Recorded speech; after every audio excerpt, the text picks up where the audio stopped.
Hi everyone. As many of you know, I spend a lot of time looking at maps and researching sections of the Trans-Canada Trail.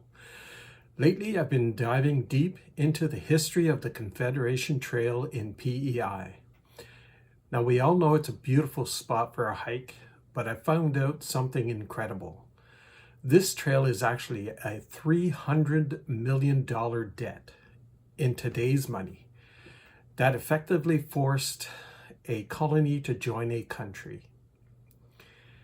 It's a story of political scandals, zigzagging tracks, and a literal great escape of a locomotive. And since I'm always planning my next move for the Geo Hike Challenge, I wanted to share why this specific stretch is so high on my list. So imagine, it's 1871. Prince Edward Island starts building a railway to modernize the province.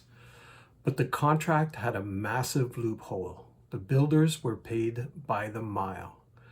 Now, if you're a contractor, getting paid by the mile, a straight line is the last thing you want to build. They started zigzagging. They'd curve the tracks miles out of the way to reach a specific farm or village where a politician lived. Because of that creative engineering, the project went so far over budget, it nearly bankrupted the entire island. They actually had to join Confederation in 1873 just so the Canadian government would step in and pay off that railway debt. So when you hike that trail today, you are literally walking on the reason PEI is a Canadian province. But the drama didn't end in the 1800s. Fast forward to New Year's Eve 1989.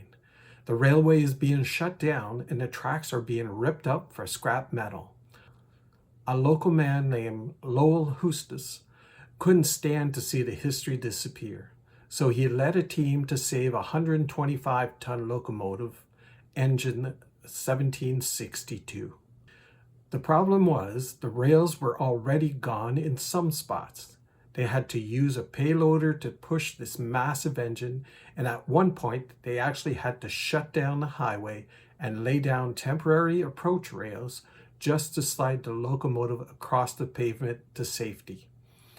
If you visit the trail in Kensington, that engine is still there today, a 125-ton survivor of the Great Escape. What's really cool for those of us who follow the Trans-Canada Trail is that the Confederation Trail was actually the first section in all of Canada to be completed within a province back in 2000. It took the Canadian Force engineers coming in to help rebuild the abandoned bridges to make it happen. And because it was designed for trains, it follows the 2% rule. The grade never gets steeper than 2%. It creates this accessible superhighway that passes through ghost hubs, towns like Margate that were booming until the railway bypassed them and they just stopped. It's like walking through a time capsule. Now, whenever I'm planning to visit a trail like this, I'm thinking about the Geo Hike Challenge. As you guys know, the goal is to find at least one cache on every section I hike.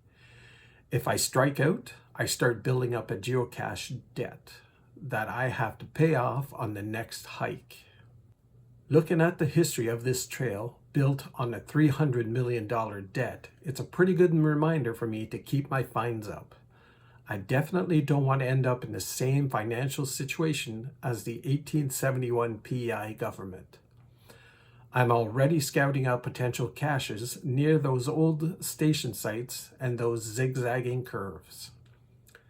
It's amazing how much history is tucked away in these rail-to-trail projects.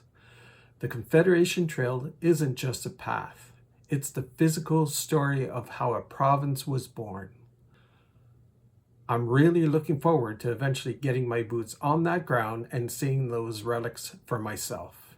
Have any of you ever hiked the PEI section or found a cache near that Kensington engine? Let me know in the comments. Thanks for watching, and I'll see you on the next one.